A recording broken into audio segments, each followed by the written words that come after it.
Good morning, everybody. Welcome to another wonderful day on First Nations taxation. We're going to explore the framework and the impacts. I'm going to try to keep this as simple as possible, layman's terms, so that you understand how First Nations are progressing and how why tax is a bad word in our vocabulary and what we're working towards. Not all people, not all First Nations are going to feel the way that I do in the presentation.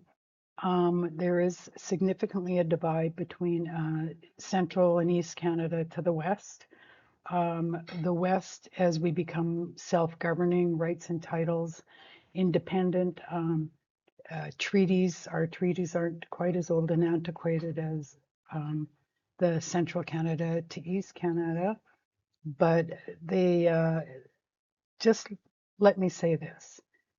Central Canadian Indigenous peoples believe that the West has sold ourselves to what is called under the white paper. In other words, we have adopted our own tax systems, and so they criticize the West as selling out to the Canadian government. So those are just background information to help you understand why it can be difficult. And with that, we are going to dive right in and try to gain some insight of the complexities and implications of taxation in a First Nations environment.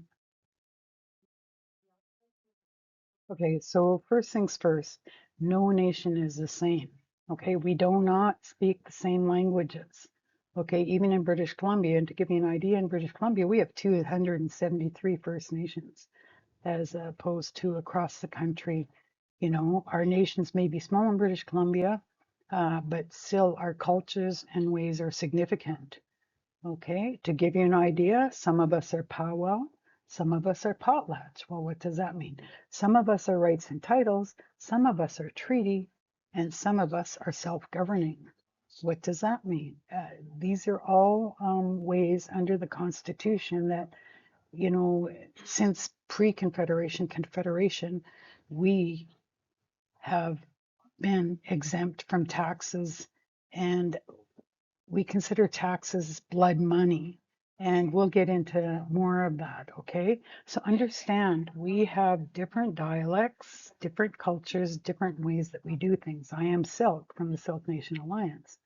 Our language is much different than Anishinaabe, much different than Cree, much different than Ojibwe, and we're just a very small portion that speak this language.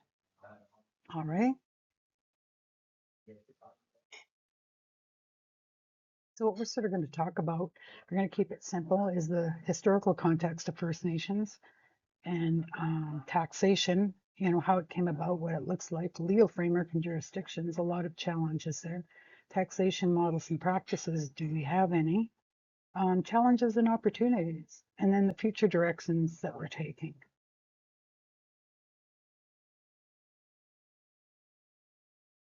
Now, historical context of First Nations, it's Indigenous rights aren't just about legal or political opportunity, but about practical capacity, you know. So let's move on and see what that means in the world of taxation. So in the pre-colonial, economic systems, you know, did we have sustainable trade practices? We did. We did. What we did is, for example, if we crossed into other First Nations territory and we had to hunt or fish, we would leave them a portion of that. So was that a tax? Was that a service fee? Was that an offering? It certainly was in our practices. You did not go through other people's territory and hunt and take food off of their land or, vegetation without giving something back, gathering medicines, that sort of thing. So our economic system, if you will, it met the needs of the community. And, we very much were like a social enterprise, I suppose. And what we did is we all contributed. Nobody went without. If somebody was without something, we would all bring an offering or, a gift and help them. so that they weren't suffering, so that they had a home, so that they had food. Um, and we worked together.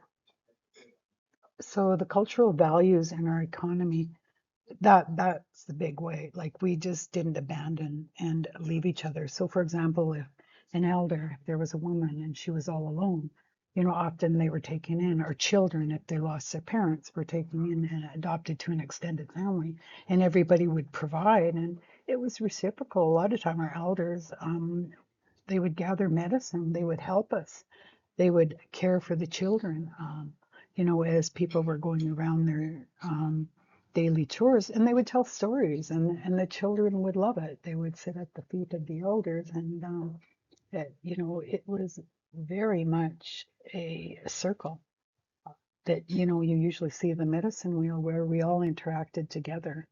And it's those traditions that kept us alive and thriving.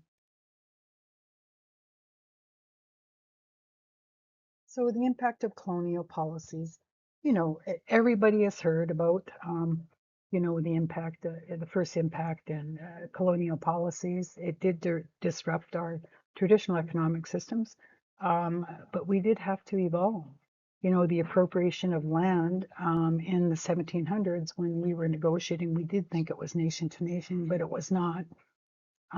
Pretty much the British government of the day was appropriating land to conquer and divide, I suppose, and to make our colonial guests thrive in our country without really understanding the full impact it would take on us. Um, so these colonial systems also created dependency for us. It took away our autonomy. We weren't allowed to be nomadic, our cycles, and hunt and follow the food chain. We would go down south in the winters. We would come up the Grease Trail of the West Coast, and we would follow the salmon, the berries, the you know um, livestock, and that was how our life was lived. Now, all of a sudden, when you get these colonial practices, well, where this is your land, fences around and everything, it very much impedes the nomad um, ability to hunt and travel and fish the way that we did, to follow the food cycles, to follow the seasons. And it was very hard for us to adapt to, because the sense of self was just taken away. Well, what do we do now? How do we survive in a colonial environment? You can't eat paper, right? So it's in the past and we are moving forward.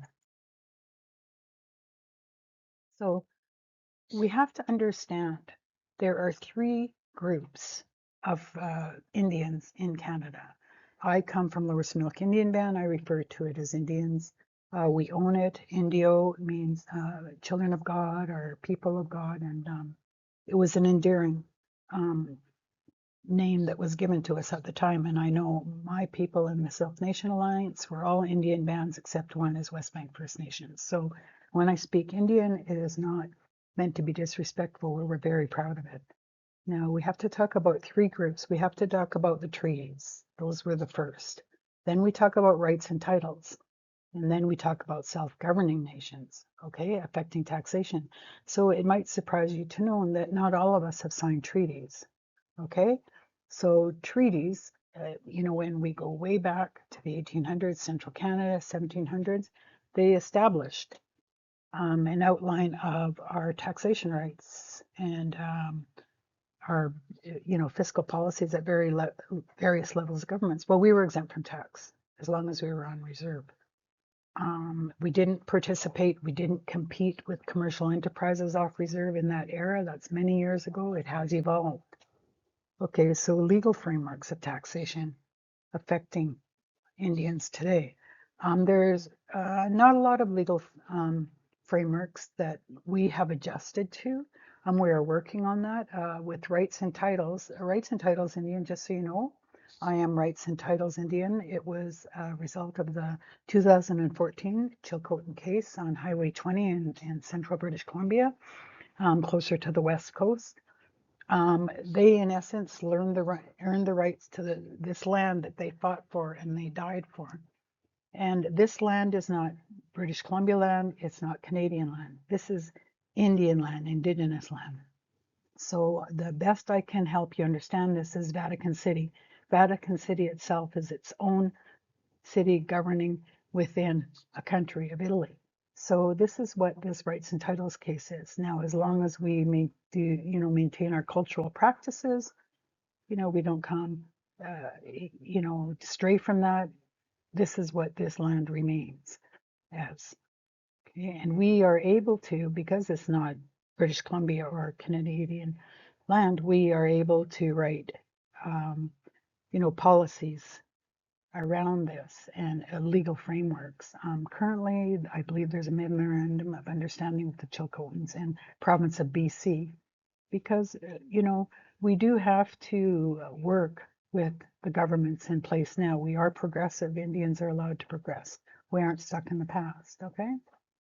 So let's talk a bit about government obligations. So federal and provincial governments and municipal, in some cases, many cases, have specific obligations regarding tax rights established through treaties, through self-governing agreements, through rights and titles agreements as we write our way out of the Indian Act. All right. And the treaties are rapidly changing if you are a treaty Indian. And court challenges have changed the legal framework substantially. So rights and titles, we negotiate directly. We may negotiate treaties, we may negotiate agreements. Okay, for example, municipal type service agreements. So let's use Penticton Indian Band and let's use Westbank First Nation. Penticton Indian Band is a rights and titles nation. Westbank First Nation is a self-governing First Nation.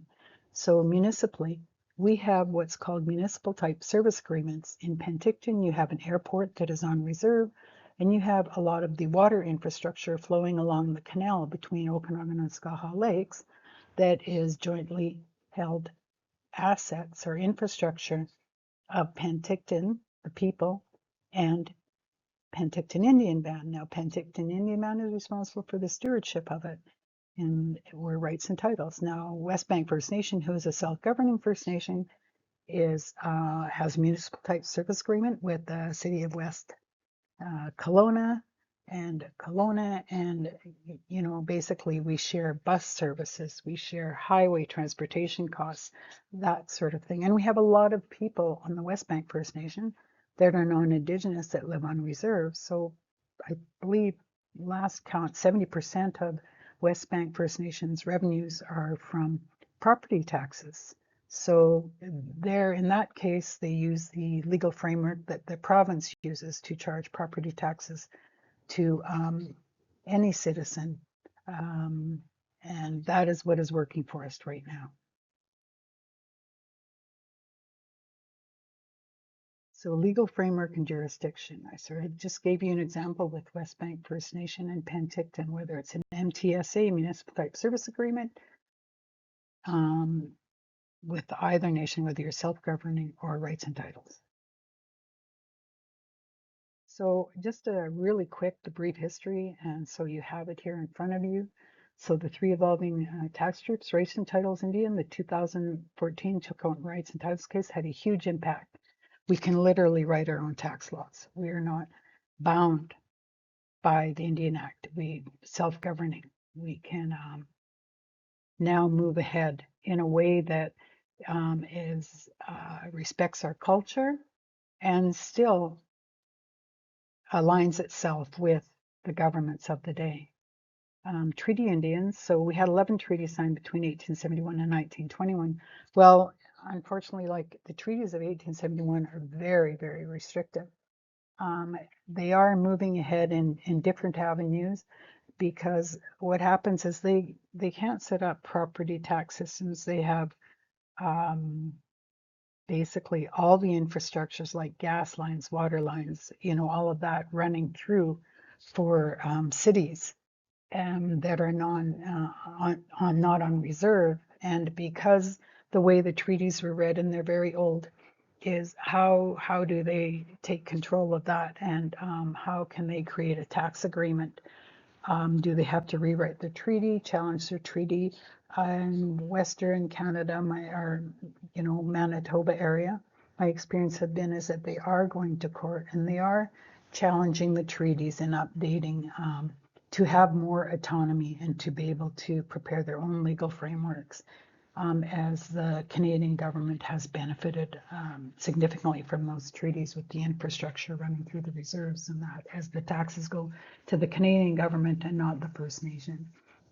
Self-governing Indians under Section 35 of the Constitution Act in 1982 are moving forward fastly. Now, Westbank First Nation had a lot of vision in the 70s, and they knew that without land, they could not be self-governing. They could not have an economic base. So in the 70s, they introduced their own Land Act, and they were able to develop. Yes, there's been conflicts, ups and downs, but they were very visionary and moved forward very quickly and are doing very well under that.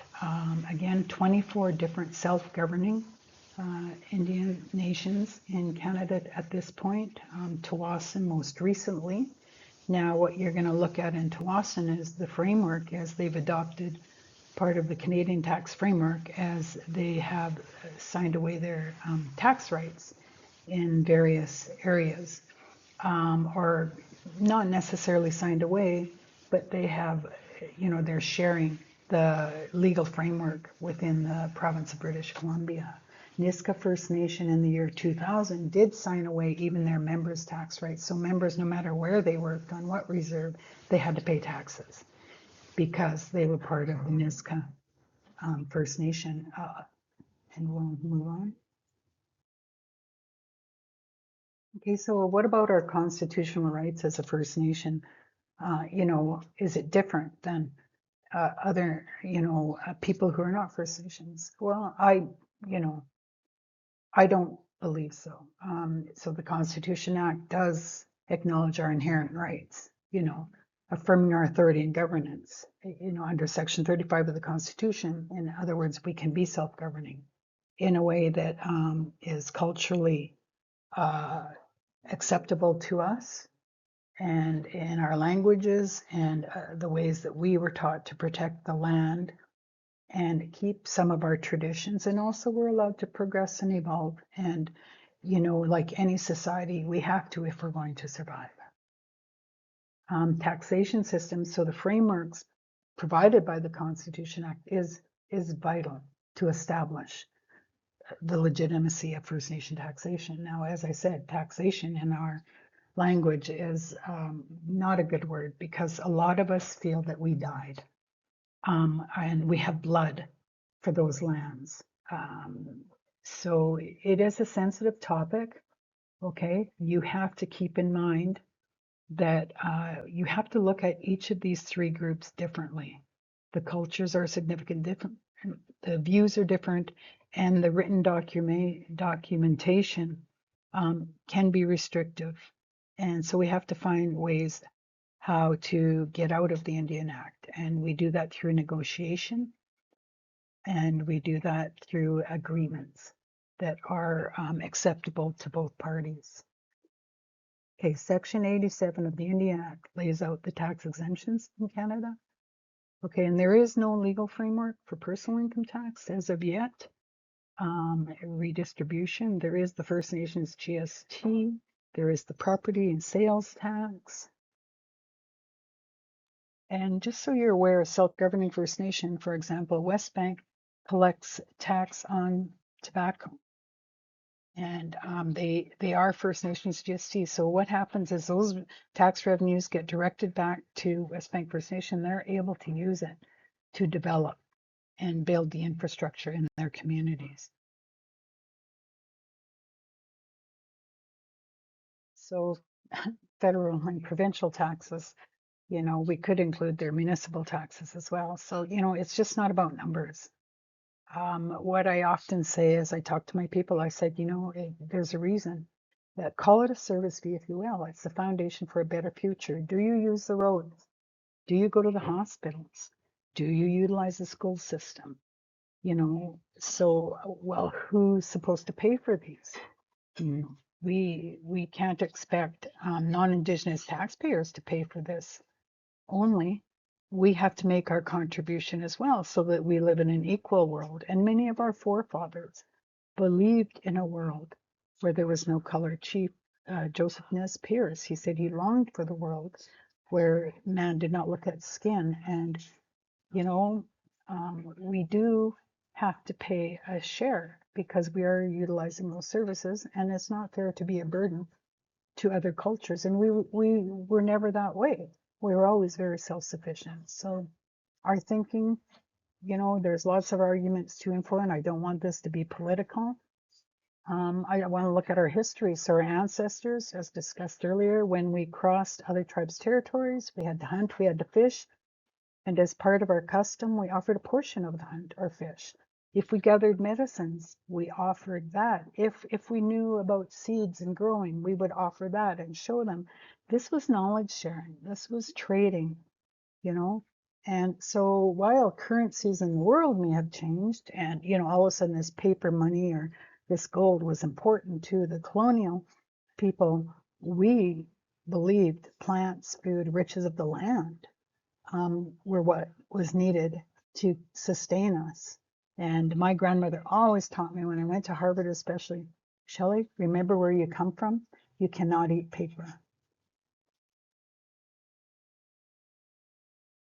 So, you know, when we're talking about self-governance, taxation authority, First Nations autonomy, the self-govern agreements, the First Nations get to develop their own tax systems tailored to the unique needs. And that is just great. So rights and titles, we didn't ever sign a treaty, so we never ever gave up anything. So what we've been able to do with the rights and title Chilcotin case is we are able to start writing our own tax laws, start, you know, now do we reinvent the wheel or do we collaborate with our partners? Do we go the First Nations GST? Because that mechanism is in place, it's easy to collect and it's easy to return the revenues. Those are questions that the community has to answer. And the way they do this is we sit down and we develop what's called a community comprehensive plan. And everybody is allowed to give input and everybody is listened to. And then we make decisions as a collective with our chief and council who report to us. So it takes time, and we do realize what's happening in society and that collaboration. We are in our truth and reconciliation phase as many of us settle our past grievances, and we are moving forward. And I know British Columbia out of Canada is really leading the pack, and Alberta as well. I've had the joy of sort of working across the country in capacity, you know, in one capacity or another. So, you know, these are, we do need to move forward. We are, and we're progressing.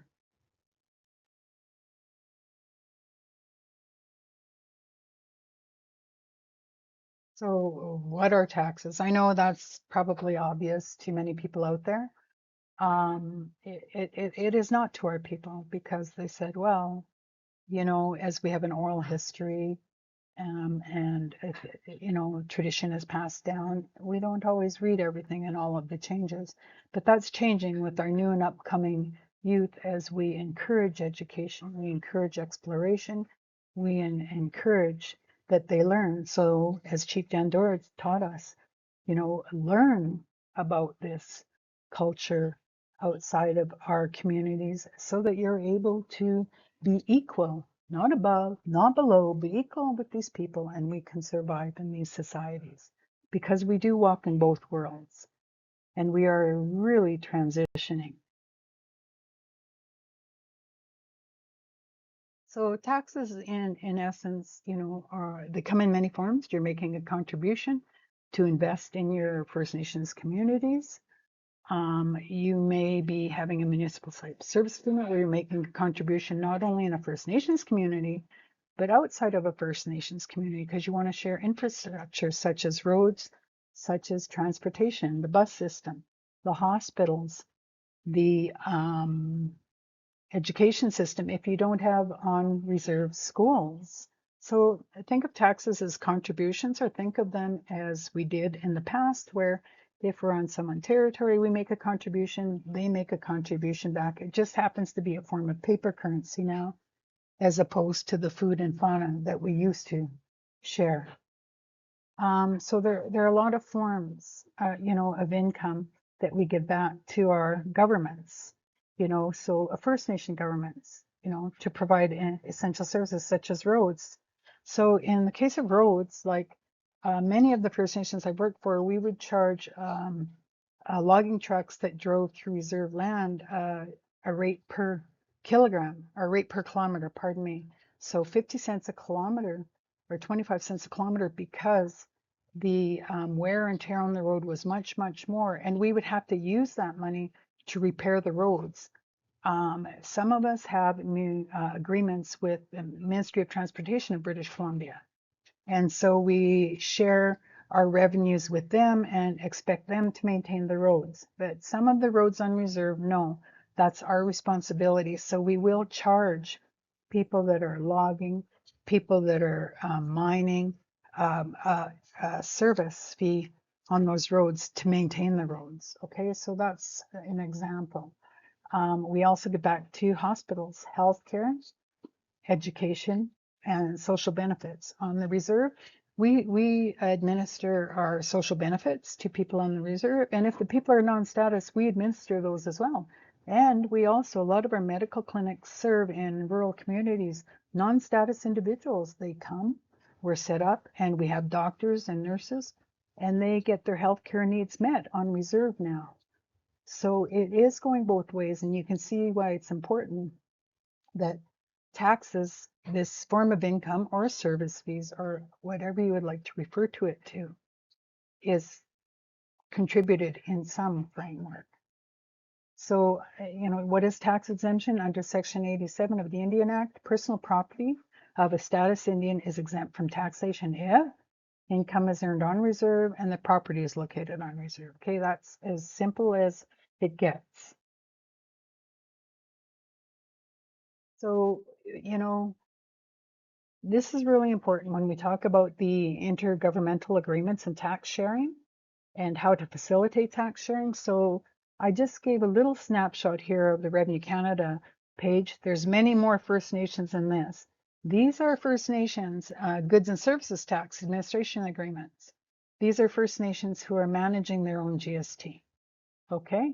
And again, you have the federal government, you have the provincial government, now you have the First Nations level of government, and we're flowing our taxes through them. The system's already set up, makes our life easier, and the funds flow back to us. We haven't had to reinvent the wheel there.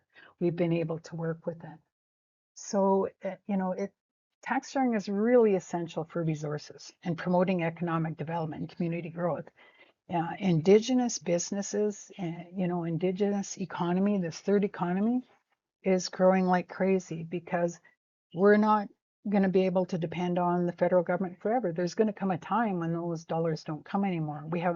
Many of us haven't signed treaties, and those of us that are settling treaties, like McLeod Lake Indian Band, some years ago now in the 90s, they settled, a comprehensive claim. Now, a specific claim. Now they can go back for a comprehensive claim, but members were actually allowed to take their 160 hectares each and declare it non-reserve land, and build an economic environment, whether it was logging, mining, resources for themselves.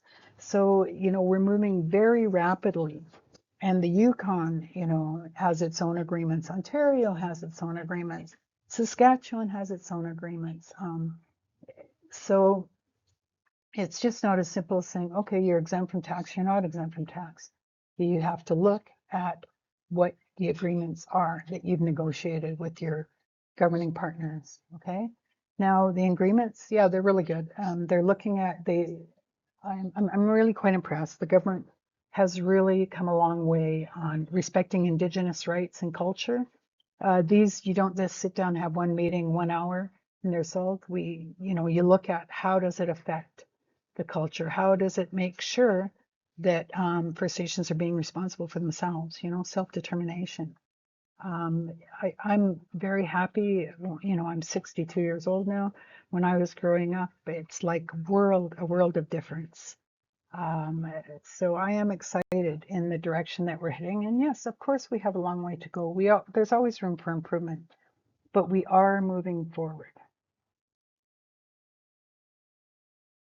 So another, a big type of sales tax that you know helps a lot of Indigenous communities in British Columbia, because you look at the Lower Mainland, you've got Sabretooth, you've got you know all these communities down, you know, Squamish, that you walk across the street, you're in non-reserve. So properties and sales tax on reserve lands have been a huge revenue generator, you know, and it's been essential. It's been essential for First Nations to um, build our communities. And I use West Bank First Nation as an example because it's part of the Silk Nation, you know, and I know it well. I have spent time there. I have worked with them. And, you know, it has basically just changed the nation. You know, we've all gone through separations. They did in the 50s, 60s from Vernon because they did not feel they were getting the recognition, the cultural recognition, the distances, the gaps were too far. And they had a huge vision and they've run with it. And they have done such great things for their people. They have great health services, social community services. They're a great partner with West Bank and even Kelowna. So in this way, they've been empowered. They're responsible government with the cultural sensitivities and maintaining that we need. Because if we lose our culture, you know, we succumb to addiction, death, you know, a loss of sense of purpose. And yes, we're still climbing out of it, but so is everybody in the world today. And we are really growing leaps and bounds and successes for our people, getting them out of the drug addictive environment, a sense of who they are, taking them back on the land, educating them, and you know, they are finding their own way to healing. So we do fund, and it's not just West Bank First Nation, from any private source, you know, revenue or our own source revenue, such as property tax sales. Are we selling timber? You know, do we have a mine, resources? We fund community services, you know, infrastructure development. We need water, we need housing, we need community centers, we need health centers, we need medical clinics, we need hospitals.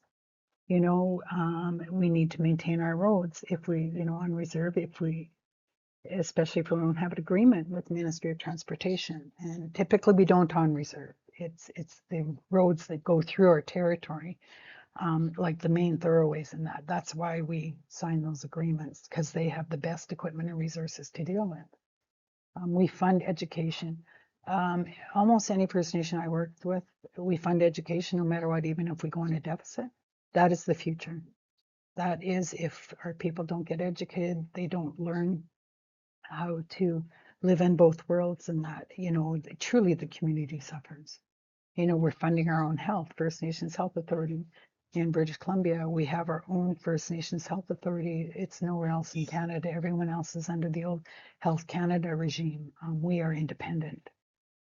And economic development. So we're creating opportunities for members to create their own business, to become self-sufficient, you know, or you know, development corporations for housing and that, so that we can meet the demand. And again, we're growing sustainability, you know, and social services. Yes, we need to take care of our elders. We need to take care of those who are not well and those that are in need and marginalized.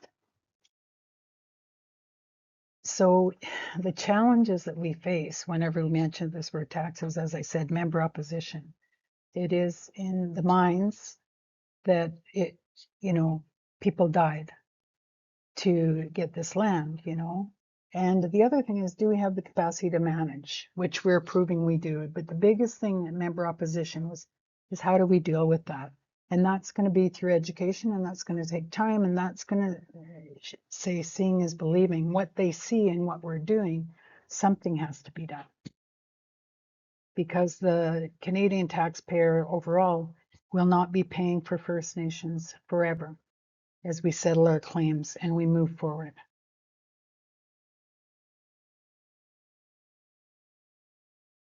So economic strategies for revenue generation, education. Education is a huge strategy because it eliminates poverty. It gets people to a level where they can make a healthy wage, support their families, afford a home, and you're building the sustainable future for both members in the community because you're bringing in people from all areas, whether they're tradespeople, whether they're doctors, whether they're lawyers, and they're building up, all these things that community does. Teachers, okay, housing. The housing crisis isn't just in Canada, it's on our reserves. Many of our people, they do want to go back home. There's no housing. I believe that if First Nations start, and they have, developing more housing on the reserve, this will alleviate housing shortages in Canada as well, is because we won't be living off reserve and taking, where we don't want to be anyways. And then that will help provide housing for others in need and help release some of that pressure. Now, diversifying the economy, First Nations, we're getting very innovative in British Columbia. We have First Nations that are, in setting up their own engineering companies, partnering with well-known engineer brands out there that you were probably familiar with. IT, we have First Nations moving into IT very quickly, providing resources on the reserve for their communities. We have First Nations in the medical field. We have First Nations in the legal field. In BC, a lot of First Nations in the legal field. And there was a teaching era where if we don't learn the language of the laws, we will not be able to protect ourselves. And that came from leaders, many leaders. And so we did move in that direction. We did listen.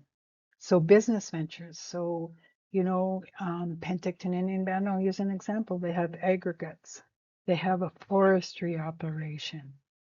So these different business ventures help start generating revenue that gets re-injected in the community to build the school. Penticton has its own school with language, our own health centers. We aren't so reliant on the government anymore. That's just one example. Development corps for housing. Many First Nations have those. So we are moving towards that, and we have to be sustainable in our resource management. So yes, we log and that, and we also we follow a silviculture program. Just so you know, in British Columbia, it's a two-tiered process in the logging sector. You have to have federal permits and provincial permits. You have to have a federal, a sustainability plan for federal and provincial. You cannot just go harvest on reserve lands without the two permitting process. We want to keep our forests sustainable.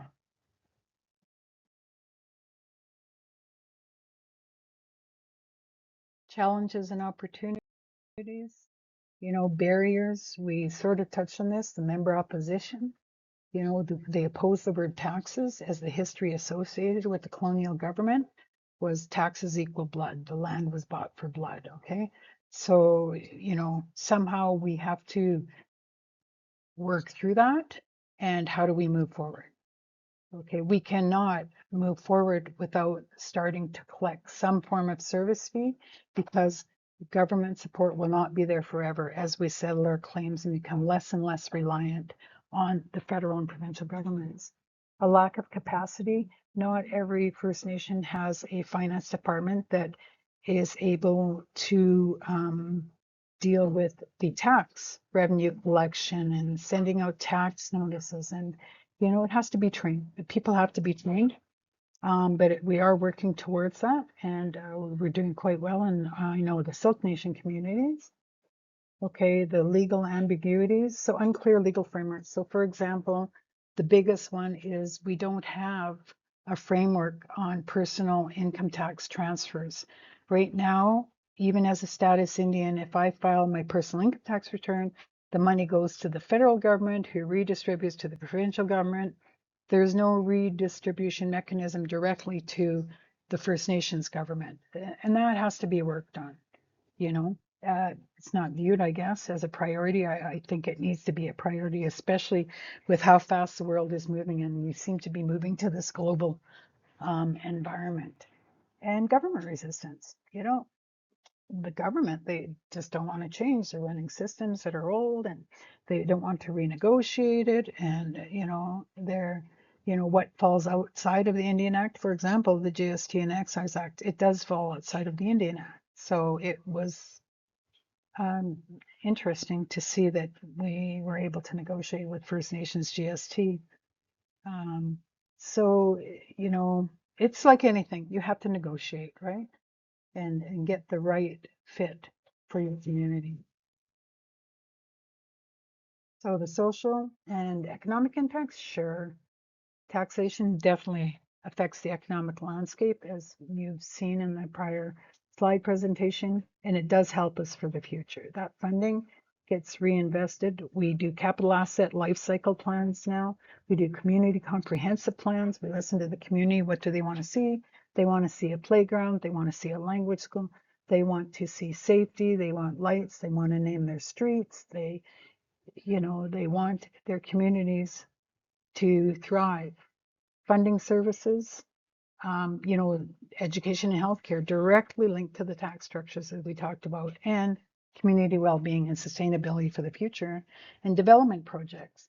So in order to grow, our people have to be educated. It took us 200 years to sort of be where we're at now, 200 years to sort of move out and start being independent and a contributing partner, working collaboratively with the communities around us. And I do know many First Nations construction companies that are doing very, very well. Skaha Hills Estate in Penticton, amazingly well partnership with Greyback. So it is coming. So success stories, I've shared with you West Bank, Penticton, because those are my nations. Um, we need to showcase more of those. And there are quite a few, even out in central Canada. And it's when you see how innovative we can be when we put our minds to it, you know that we can survive and succeed and provide a meaningful contribution to the rest of the country, and we do.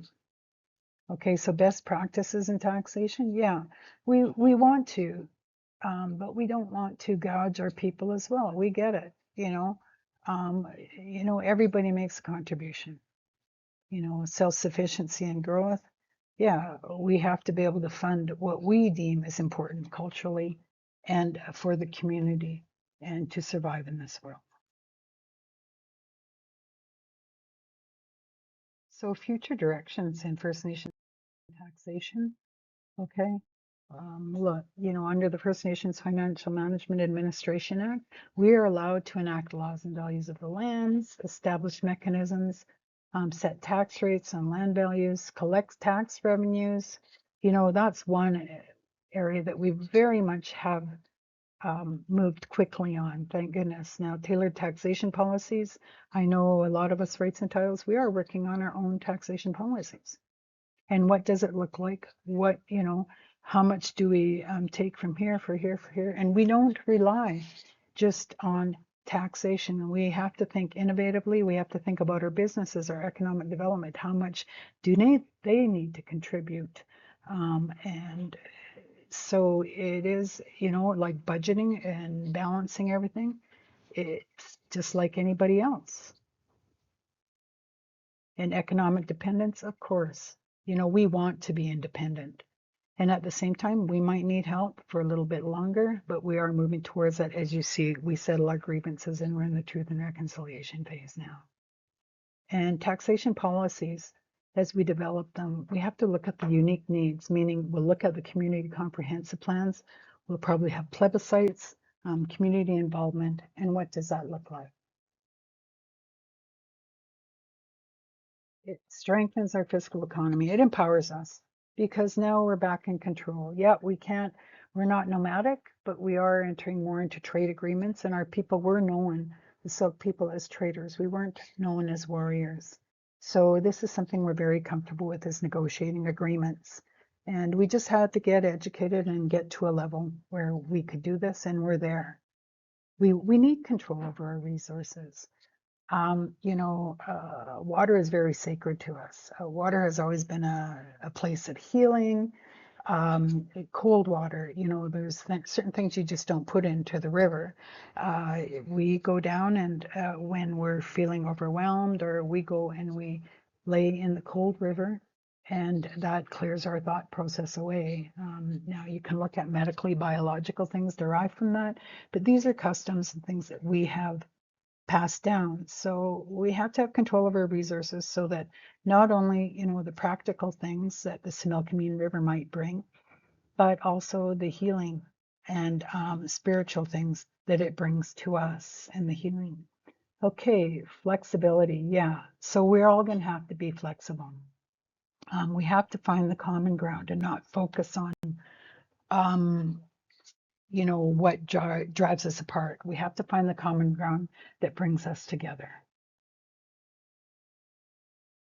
The importance of collaboration with the governments. I'm Canadian. I'm not a First Nation. My grandmother, you know, we're Indians. And she was very upset because our community and many in the West didn't have any say in that. It was Mr. Cruikshank out of Manitoba that coined the term First Nations. We feel that First Nations and this is just my grandmother's teachings, was arrogant because all of a sudden it's trying to put us above. That's how it was construed. And we were Indians and we would always be Indians. So uh, we believe in equality for all people. Okay.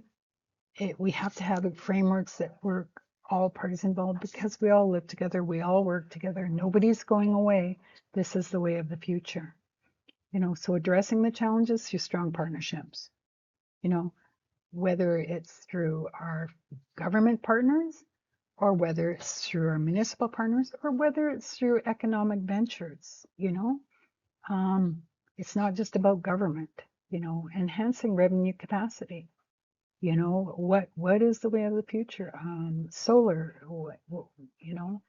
is that a thing of the past? The windmills, is that a thing of the past? Okay, what's new and innovative? We have lots of water. How can we do that without upsetting the system? So we have to think outside the box, and many of us are. So conclusion, I hope this has helped you. That sort of historical context. Colonialism and all of that. Yeah, sure, it was a shock to our system. 200 years under that, and now we're starting to come out. And I hope that you sort of look at Indigenous peoples in a different way. Just because, we're not 100% of where maybe other people think we should be, we're certainly working towards that. We certainly are a proud people, and we certainly want to make our contribution. Not only that, but we want to lead. And we believe that we can lead, especially when it comes to managing environmental resources in a way that the federal government doesn't throw all these taxes at us. There is simple common sense, taking care of nature ways to do this. So our current practices, we are examining taxation. We have the First Nations Financial Management Board, who is huge and a huge help.